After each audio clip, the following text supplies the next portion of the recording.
Okay, so this talk will not be about chemistry, but more about, as you said, about software development.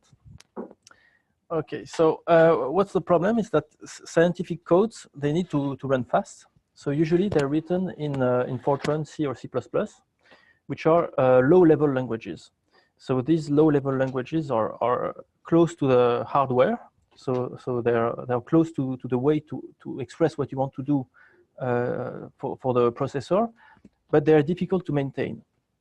So these low-level languages, they have high-level features, like in modern FORTRAN or C++, but when you use them, sometimes it can kill the efficiency of the program. Okay, so for example, if you use array syntax in FORTRAN, you have to be careful, because if you don't do things really carefully, you can be slower than losing loops.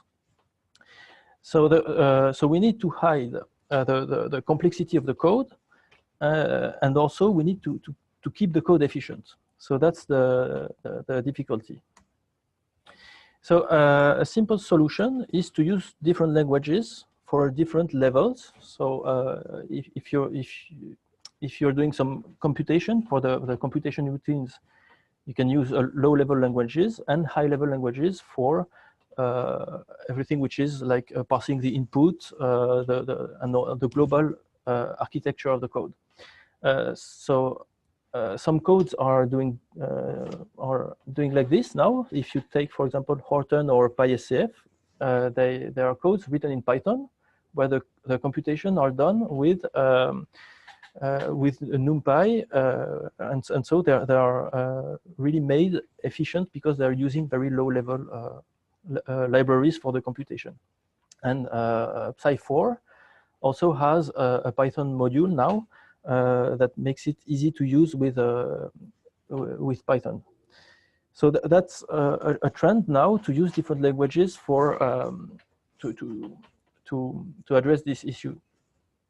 So another possibility is to use metaprogramming. So what is metaprogramming?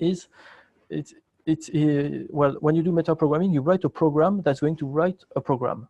So an example of this is FFTW, the fastest Fourier transform in the West.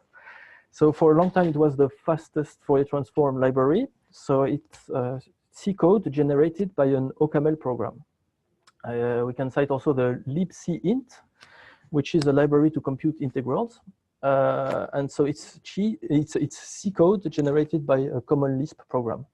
So this is quite nice, because when your low-level program is generated by a computer, usually it has less bugs and it's easier to maintain.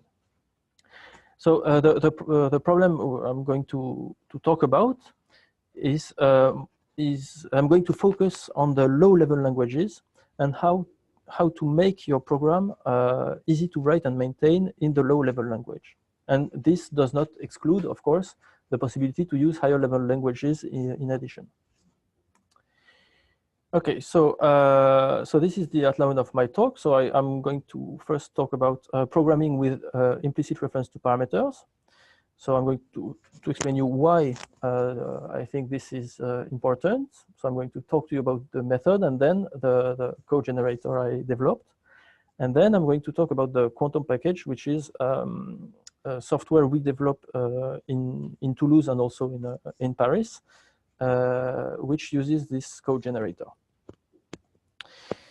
Okay, so let's go. So the motivations. So what is a scientific code? Well, a scientific program, you can see this as a function. So it's a function of the input that's going to give you some output. So I put a scientific program because if you take a text editor, for example, it's much more complicated. But a scientific program, basically, you have an input and an output, and a program in the middle that's going to transform the input into an output. So a program then can be represented as a production tree, where the root of the tree is the output you want, the leaves is the input, and everything at the middle. In the tree, you have many nodes that will be the intermediate variables. And the edges of the tree, they represent the relation needs and needed by.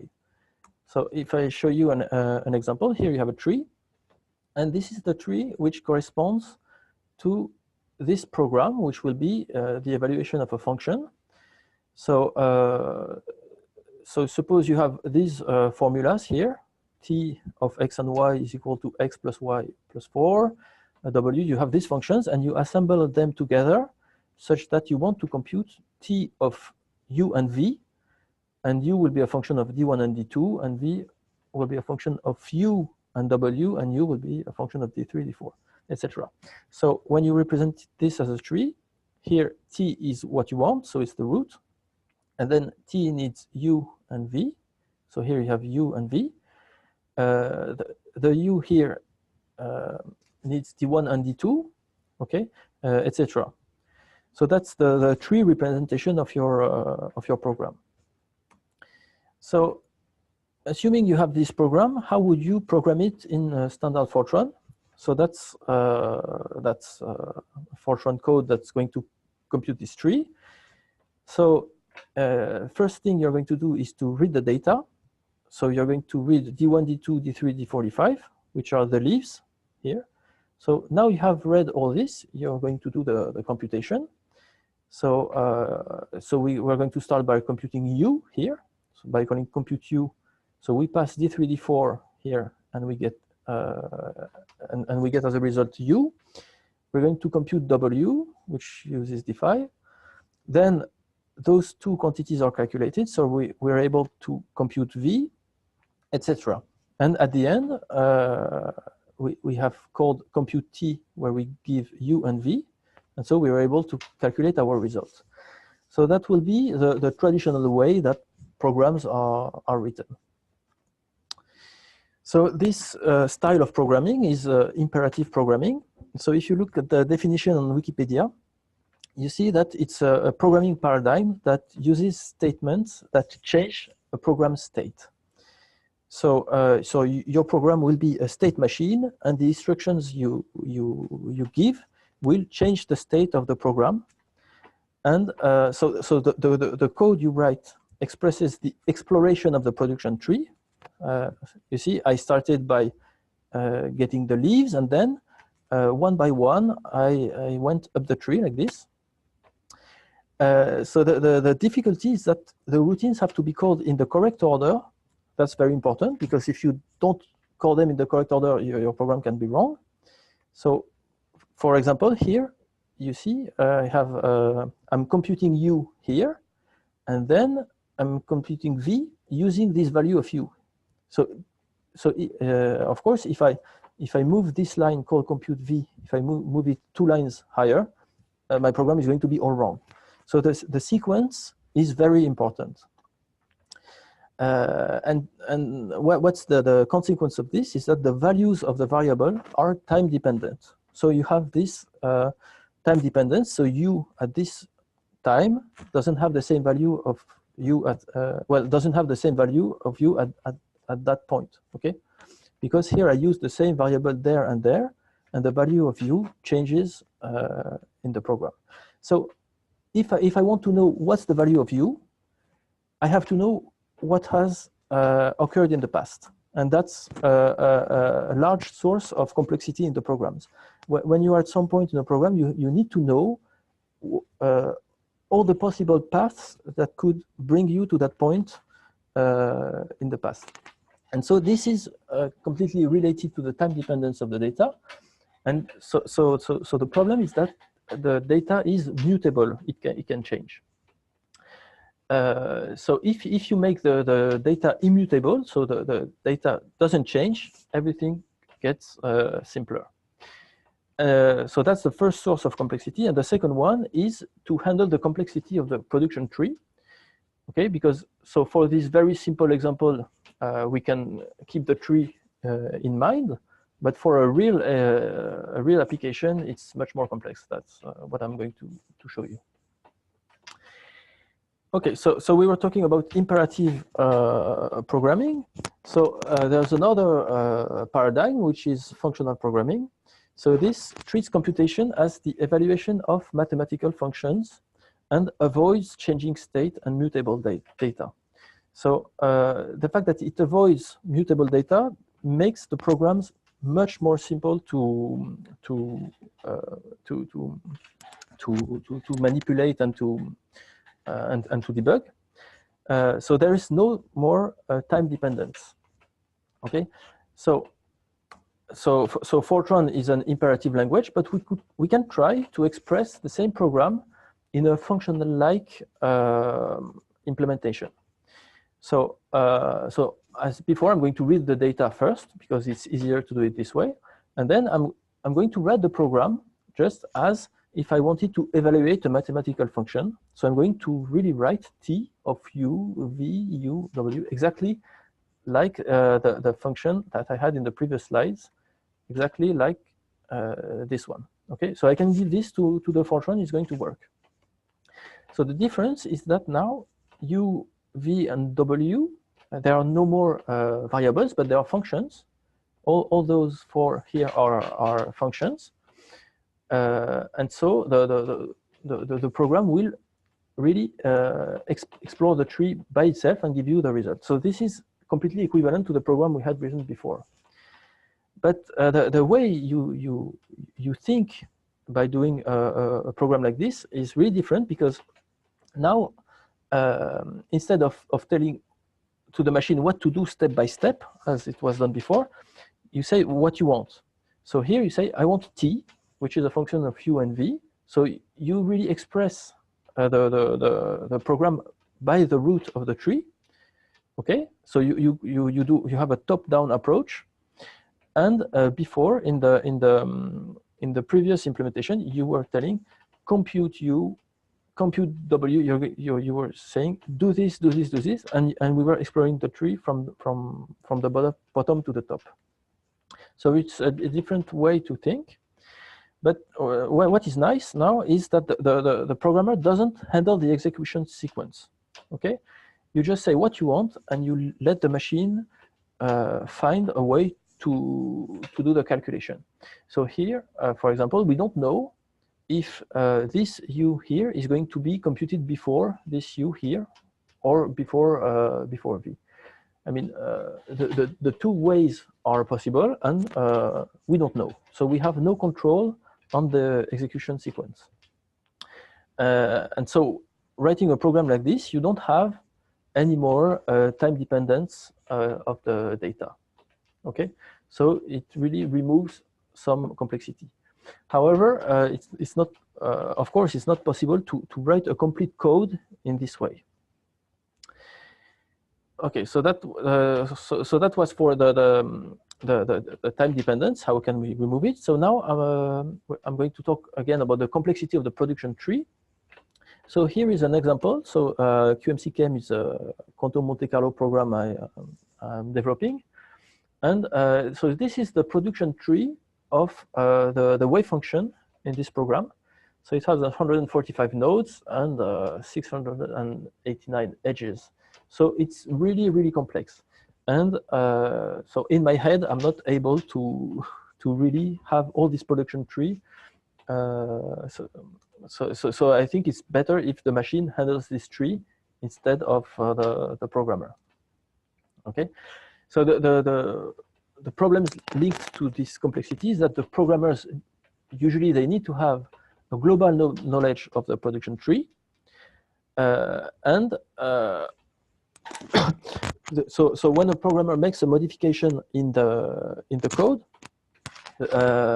so if the programmer doesn't have the complete knowledge of the whole program, the programmer will not know if the modification did not break some other part because the production tree was modified. And so when you have many people working together on the same code, any programmer can modify the production tree by accident or intentionally. So that are the main complexity related to the production tree. So a way to simplify this is to transform this global knowledge into a local knowledge. So if you take this tree here, you can just express it by taking the nodes and giving the list of dependencies. So T, you say that T needs U1 and V, and that's all. And then you say that U1 needs D1 and D2, etc. So you just express this big tree as many local dependencies. And then you can try to rewrite this example we had before, where we had written the whole production tree as in a single line. So we're going to try to rewrite this this example, but with very local information. So it's always the same example. So here is a way we can write the same program using functions and in a much simpler way.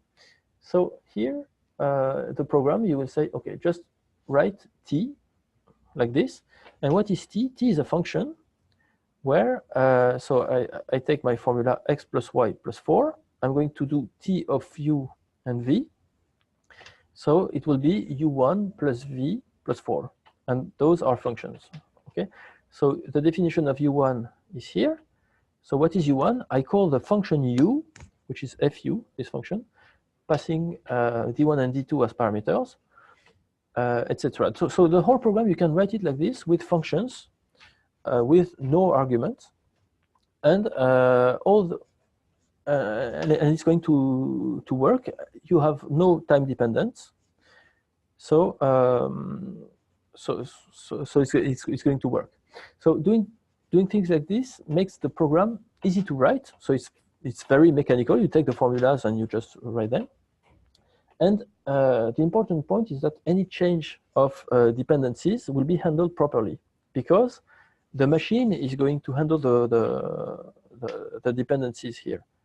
Okay, here when you have V is equal to U2 plus W, you don't know if U2 is going to be computed before W, and you don't care. You just say compute V in this way and just give me the correct result.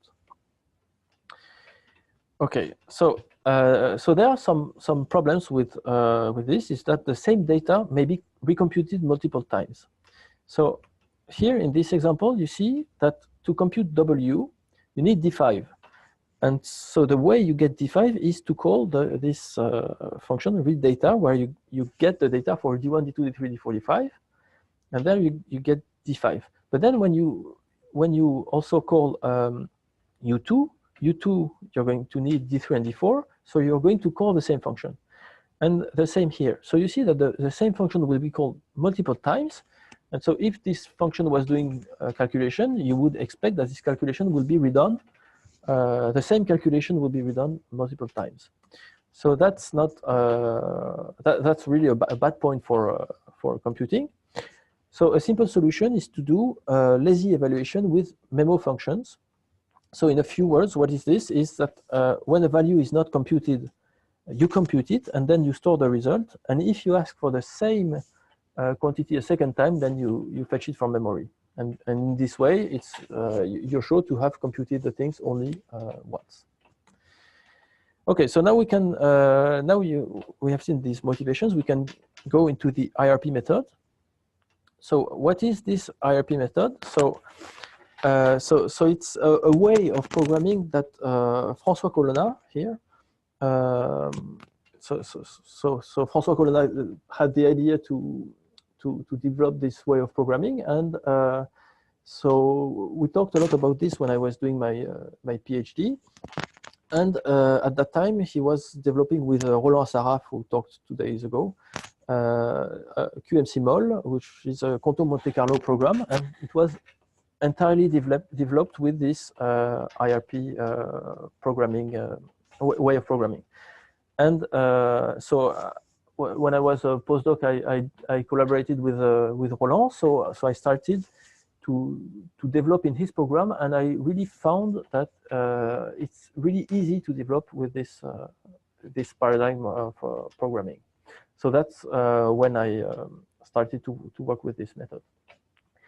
Okay, so we have to define some a few words. So we'll define an entity as a node of the production tree, And we're going to say that an entity is valid if it's fully initialized with meaningful values.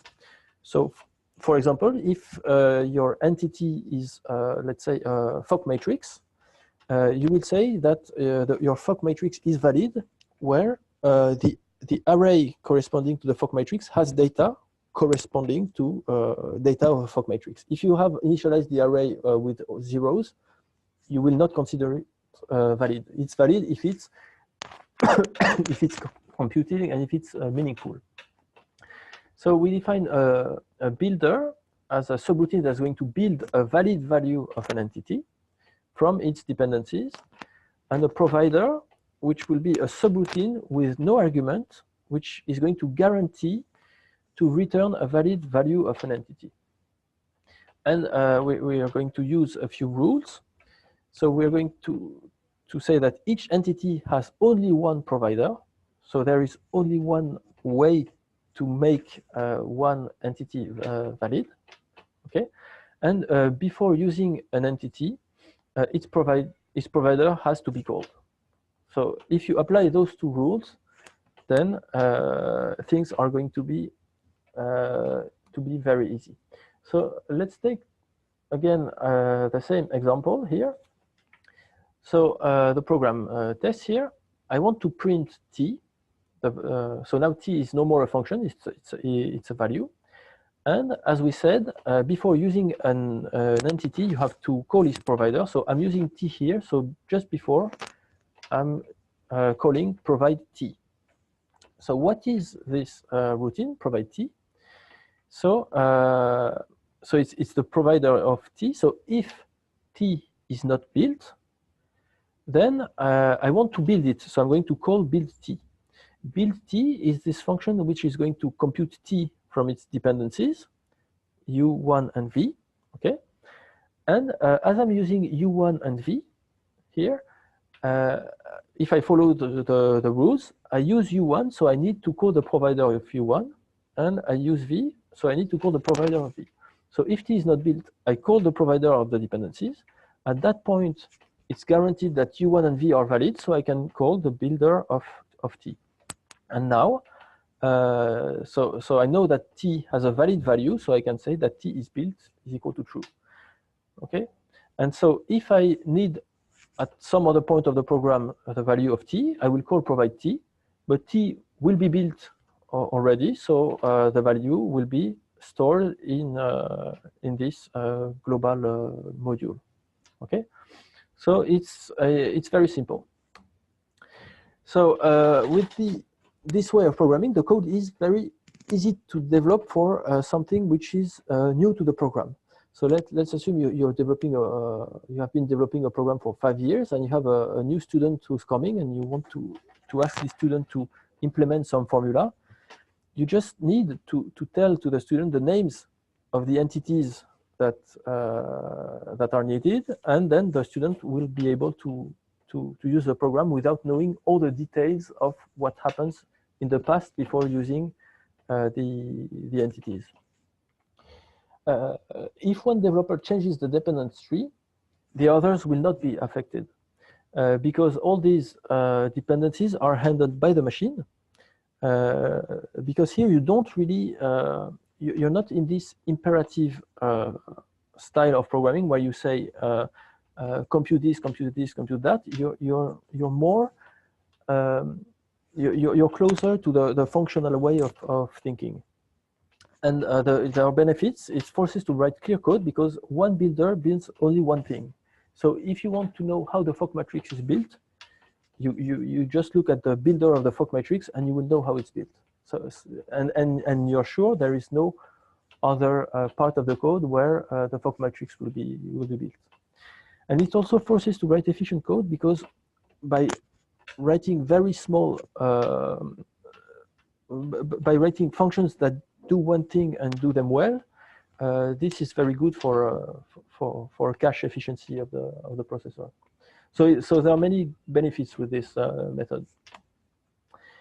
But in real life, you need to type a lot because you see, if you count the number of lines in this program, there are many more lines than in the FORTRAN program that I showed you. So there's a lot of typing to do, and programmers are lazy. So so that's the problem of this method. So this is why I wrote this IRP F90 code generator. So the idea here is to let the machine write all the IRP code, and the user, the programmer, will just write the essential. Okay. So what is this? Well, it's you can consider it like an extension of FORTRAN with additional keywords. So it's really a FORTRAN code generator. So you have your IRP code, and it produces FORTRAN, standard FORTRAN. Okay, so I'll just show you a real example. So that's with the IRP F90 code generator. This is what you would write. You would write an example here: print star t equals t, and you don't write the call provide t. It's the generator that's going to insert it for you. And then you will define t like this. You will have this keyword begin provider, end provider, where inside you will write how you're going to build a valid value of t. So you just write the formula. So you write the formula for t, for w, for v, for everything like this. You can also call functions, okay, because it's standard FORTRAN. It's just an extension, so you can reuse FORTRAN with providers, okay. So this is the code you write. It's not much longer than the code we had written at the beginning, and then when you execute it, it's going to give you the correct result.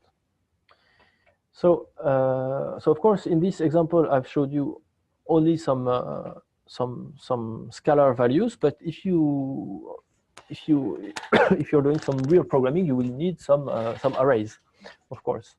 So so that's the way you're going to write a provider for an array. So you put the type, the name of the array, and here the dimensions. So the dimensions, they can be scalars, but they can also be entities. And so if there are entities, they will be provided before calling this the routine that's going to calculate A. And also what you need to know is that inside this provider, you will assume that A has been allocated with that size. So doing this, you don't have any more to worry about allocation. All your memory allocations will be done automatically with the proper sizes, and the dimensioning variables will be provided before you need them to do the allocation. So everything is safe. And of course, you need to be able to free the memory if your arrays are too large. So there's a free keyword that's going to force to free the memory of A. And if you do this, if you need A after having freed the memory, then A will be tagged as not built, and it will be reallocated and rebuilt.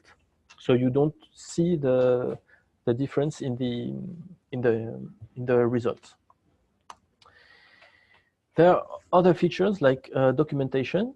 So with these keywords begin doc and doc, you can here say what is the entity you're building.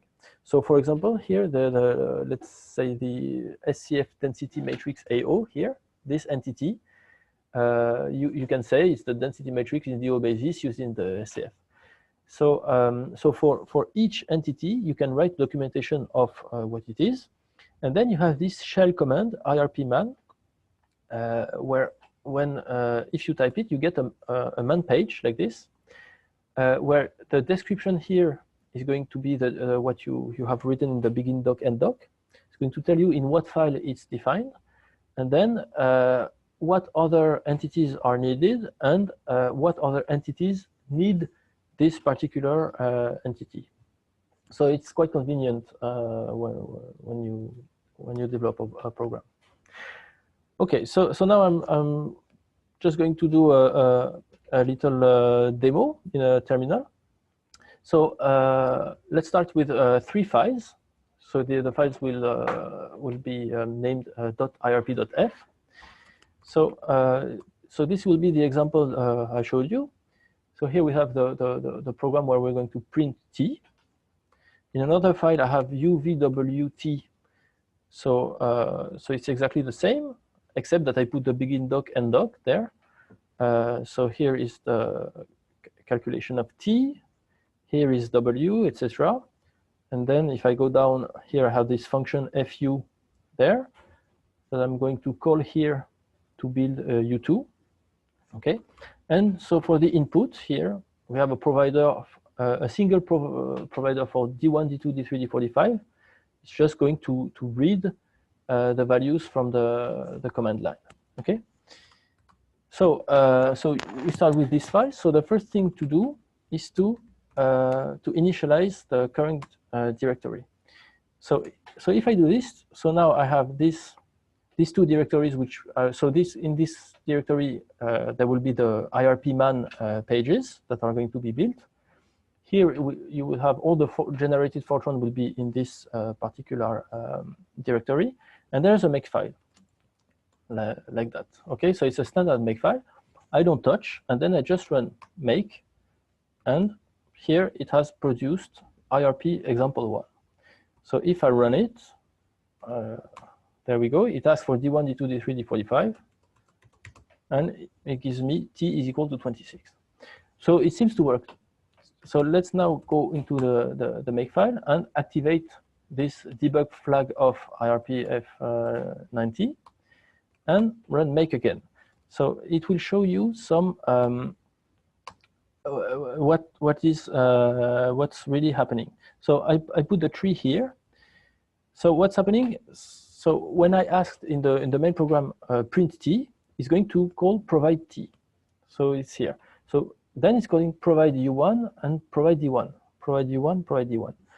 So provide D1 really asks me for D1, D2, D3, D45. So I'm going to give the result, the input there. So then all these values now are given. So it can the program exits U1 and then calls the function FU to compute really the value from D1 and no, sorry, it enters U1, calls the function FU from D1 and D2, and then comes back there, goes back to the provider of T, and then calls provide V. Okay, so here this provide V comes here. To provide V, you need W. It goes into provide W there. W needs D5, but it has already been provided together with D1, so it can be computed. So then you need U2. This is where you are. U2 needs to call the function FU with D3, D4. That's what is done here. So now V can be computed. That's what you get here. You exit V, and now you have U1 and V. You can compute T. So you exit T, and then you can just print the value of T. So the exploration of the tree, you see, happens in a valid order, and everything seems to be fine. Okay, so now I can show you this IRP man command. So I can do IRP man T. So that's the man page. So you have this description here. This is T of UV, like this, which is in the provider of T. And so it's quite nice because you have also an integration with the Vim text editor. So for example, if I do vim-t fu, it directly opens the file that contains the function fu at the correct line. And then so let's say here I put my cursor on D3.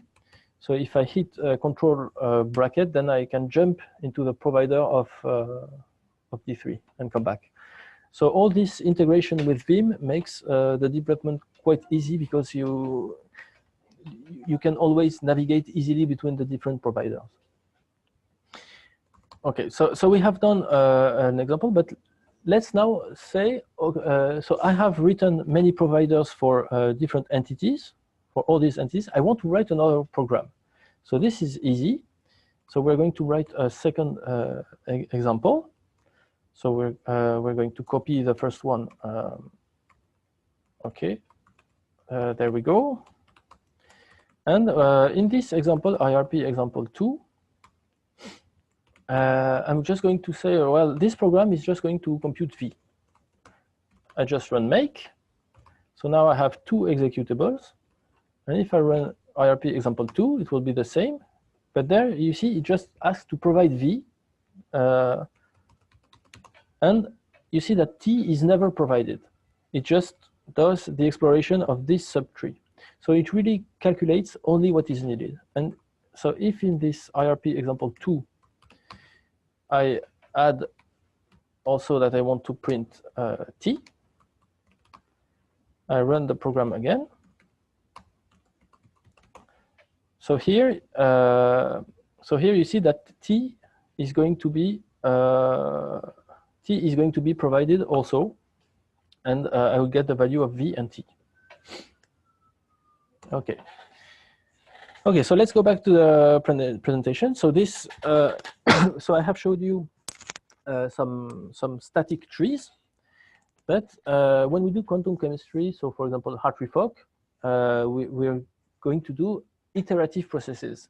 And these iterative processes, they are very difficult because they involve cyclic dependencies. Okay, so here the way we're going to handle this is to say, I'm going to build the value of A in the provider of A. I'm going to use A0 to initialize A. Then B will depend on A, C will depend on B, but then I will need a way to modify A, to modify A from outside of its provider. Otherwise, with the cyclic dependencies, I will never be able to get out of the cycle. So the way we do this is we violate a rule of IRP, and we say, okay, I'm going to modify A, but I'm going to, once I have modified A, I'm going to tell the system that it has been modified. So we have this keyword touch A. So we modify A, we touch A, and what's going to happen is that A is going to be tagged as valid, but everything which depends on A is going to be tagged as not valid. So that's what's happening. So so you have a tree where everything is valid here with X, Y, and Z. So let's say now at some point you modify X from outside of its provider. You're going to touch X. So you're going to say that X is valid, but you're going to invalidate everything which is higher than X. So you're going to be in this situation where X is valid, Y is still valid because Y doesn't depend on X. So your tree will be in this state. So now if you ask for Z, Z will be invalid. So then it's going to call the provider of this node. This node is valid, you will get the value. This one is not valid, so it's going to calculate the value, then use those two values to compute Z, and then you get a valid value of Z. But this one will never be updated until you ask for it. So okay, so there are many features with these code generators, like the assert keyword used to do some runtime checks. There are also the addition of the plus equals, minus equals operators that are really missing in FORTRAN. So so you have seen I've never modified a makefile by hand, is because all the dependencies are known by the generator, so it can build the makefile automatically, and that's what's happening. And so there are many different features. And the important point is that you have really no problem to use external libraries like MKL, MPI, or anything else, because in the end, it just produces standard FORTRAN. Okay. Okay, so that was for IRPF90. So now I'm going to talk about the quantum package. So quantum package is, so it's an IRPF90 library of providers for post-Hartree-Fock quantum chemistry. So, so it's an open source software that's developed in the lab where I work, Laboratoire Chimie Physique Quantique, and also at the Laboratoire Chimie Théorique in Paris. So, So the goal of this software is to make really the development of new methods very easy, and it has also to be easy to use for the user. So the long-term objective is to go to massively parallel post-Hartree-Fock calculations. So I put you some links here for the website and for the source code. So so usually people say, oh, there are many packages of quantum chemistry around. Why would you do another package? So my first answer will be some answer I found on Twitter is telling a programmer that someone already wrote a subroutine for this is like telling a songwriter that someone already wrote a love song. So the first motivation is why we do this is because it's just fun to write software. And also we learn a lot by programming things ourselves. And the second motivation is that the strength of this code is selected configuration interaction. So we use the CPC algorithm to do some calculations. So in a few words, what is this CPC algorithm? So it's an old idea from the 70s by Davidson, by Bender, by Malrieux, and all those people at the time. They were using this a lot. So the idea is instead of exploring the complete CI space, you start from a very small subspace and you select determinants on the fly with perturbation theory. And so the space you're working in can be the full CI space, multi-reference CI space, or large CAS. And then the perturbation theory would be used to estimate all the missing part, which is not in the variational space. So doing this, when you have when you manipulate those algorithms, you need to be able to calculate matrix elements between arbitrary determinants from any excitation degree. So the usual software are written with integral-driven algorithms where you consider that the space is complete. But here you have really an incomplete determinant space, and you need to be able to evaluate the matrix elements. So this requires determinant-driven algorithms, which are not very common in the available software. So in a few words, the CPC algorithm, so you start with a wave function. So let's say a Hartree-Fock wave function. And then you apply all the singles and doubles, single and double excitations on this wave function. And among these single and double excitations, you pick those which are not already in your wave function, and you compute this contribution, which will tell you how much energy you will gain if this determinant was present in your internal space. Okay, so you generate a single and double, and you compute how much energy you will gain by including this determinant in the wave function. So if this contribution is larger than a threshold, you say, I select this determinant. Otherwise, you don't select it. But as you have calculated this contribution here, if you sum all the contributions of all the singles and doubles which are not already in the wave function, you are able to calculate the second order perturbative contribution to the energy. And so you can estimate the energy you would have by including all the determinants. And at the next step, once you have selected these determinants, you can say, okay, now I have selected these determinants. I'm going to put them in my wave function. I'm going to extend the wave function with those determinants. And then you minimize the energy of this new wave function by using Davidson's algorithm, the diagonalization. And then you lower a little bit this threshold here for the next step. And you iterate, you go back to step 2. So with this new wave function, you apply all the singles and doubles, and then you iterate until at some point, all the determinants have been included inside your internal space, and you have converged to the full CI. Okay, so that's what's written here. When you have done an infinite number of iterations, then the EPT2 is equal to 0, so the complete CI problem is solved. So what's important to realize is that every CI problem can be solved by iterative perturbative selection. It's not only full CI or CAS. You can do it with CISD. You can do it with MRCI, with anything. So I've shown here on this figure this system there in augmented CCPV double zeta, where we have computed the energy of the ground state and the first excited state. So here you have the convergence of the variational energy of the ground state there, variational energy of the excited state, and adding the PT2 contribution. This is what you get for the ground state and for the excited state. So here you see that after a million determinants, the energy plus PT2 correlation are quite flat. And so you really have good estimates of the full CI energy for the ground state and excited state of this system in this basis set.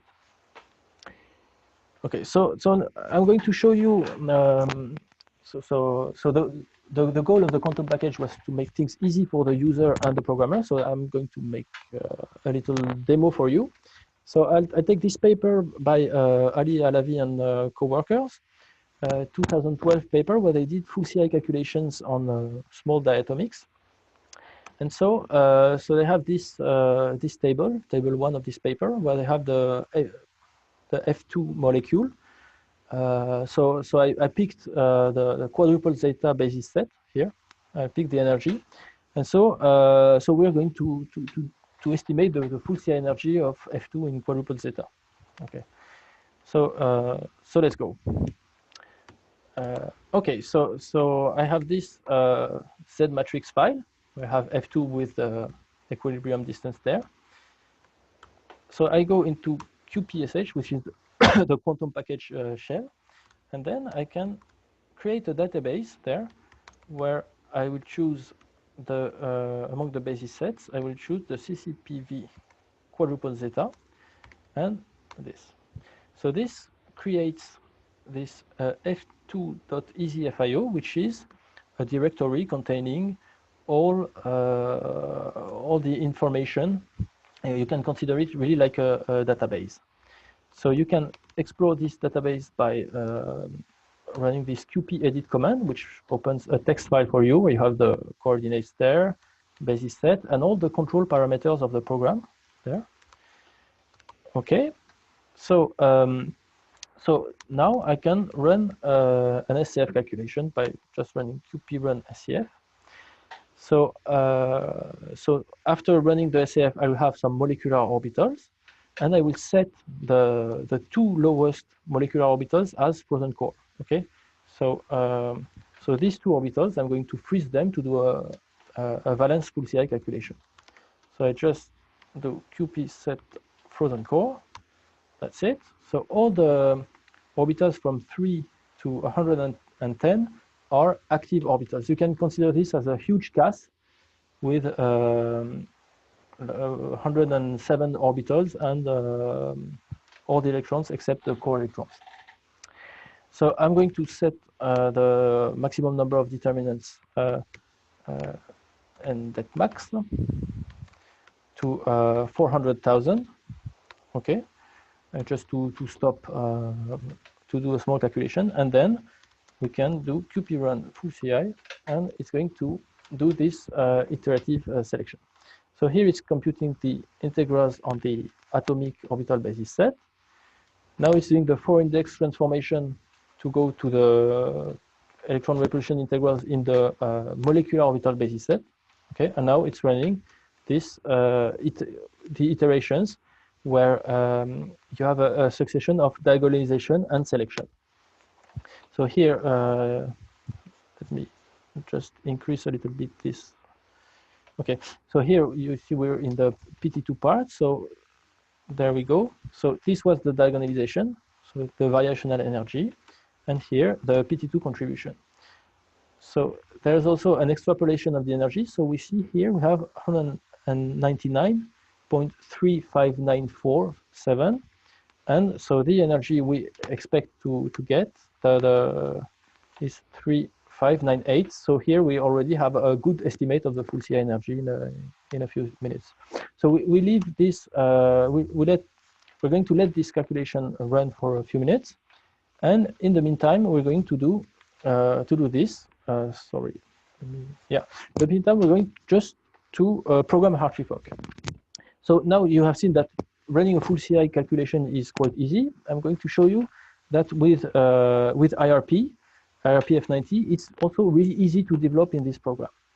So so here we are in the sorry, I'm not in the proper window. Okay. Okay, so we are here. We're in the quantum package directory. So I'm going to create a new plugin. Sorry. So it's the command is qp plugins create -n simple HF. So we're going to create a new plugin called simple HARTREE-FOC, and we are going to need the providers that are already in the. So if I look in SRC, here in SRC I have a HARTREE-FOC.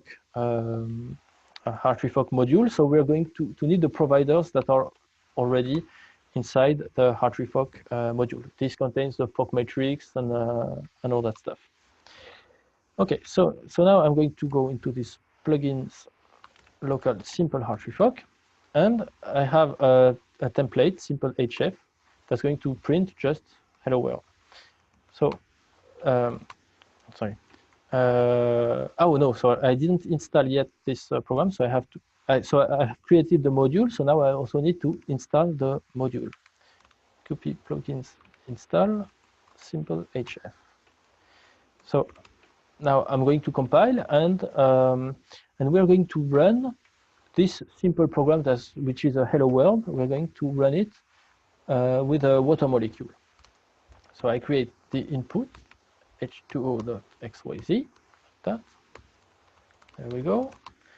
So we create as for the F2 the database with CCP PV double zeta H2O.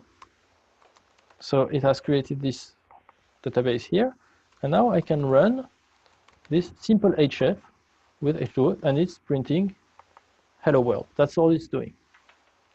So now let's go into the program, and we are going to write this little HARTREE-FOC program. So the idea is to iterate. Let's do 30 iterations. So we have to declare I. So I'm going to put some markers begin and end like this, so that in the output you see what's happening in the part I wrote and what's happening before. So at every iteration, I'm going to print the number of the iteration and HF energy. So why HF energy? Because I know that there is a provider named HF energy, which is the HARTREE-FOC energy. Well,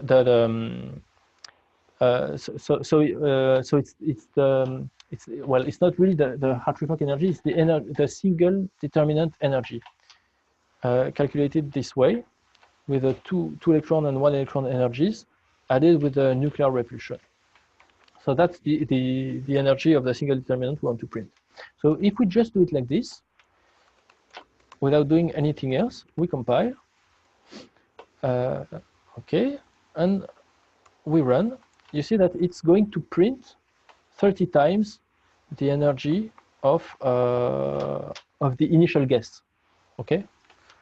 And so now we are going to say at every iteration of my SEF, I need to change the molecular orbital coefficients, which is the variable MOCOF. Here you see the provider of MOCOF. It's the molecular orbital coefficients in the IO basis set. So MOCOF, I would say, I will copy the eigenvectors of the FOC matrix MO. So there's a provider for this also.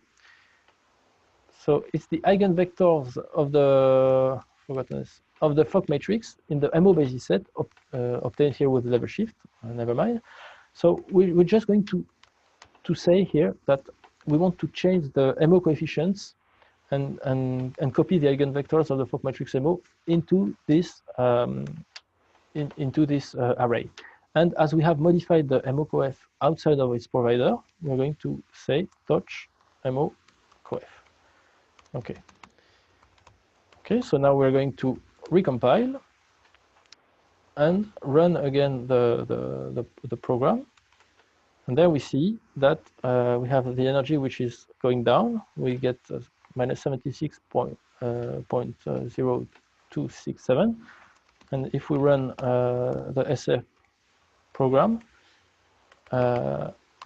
there we see that we get the same energy. So you see, in a few minutes, we were able to write a Hartree-Fock program, and the only thing we needed to be able to write this simple program was to know the name of the entity which computes the energy, and the name of the entity with the MO coefficients, and how to get the eigenvectors of the Fock matrix. So once you know the names, you can build any program you want. Okay, so now let's go back to our full CI F2. Okay, where is it? There. So we have 3587 or 3597. So that's the extrapolated energy. So so that's the F2, the variational energy of F2 here, variational energy plus PT2 correction, and in blue it's the full CI QMC value. So you see it really converges to the expected value. So so I showed you some extrapolation. So we can extrapolate the energy by going by estimating what would be the variational energy when the PT2 correction goes to 0. So we do this using the last points, the most accurate points, and you see that here we cross 0 here at a value completely compatible with the full CI QMC result. And so that's it. So I've shown you IRPF90, how to develop codes easily, and then the application with the quantum package. And so I put here the different websites where you can get more information about these two software.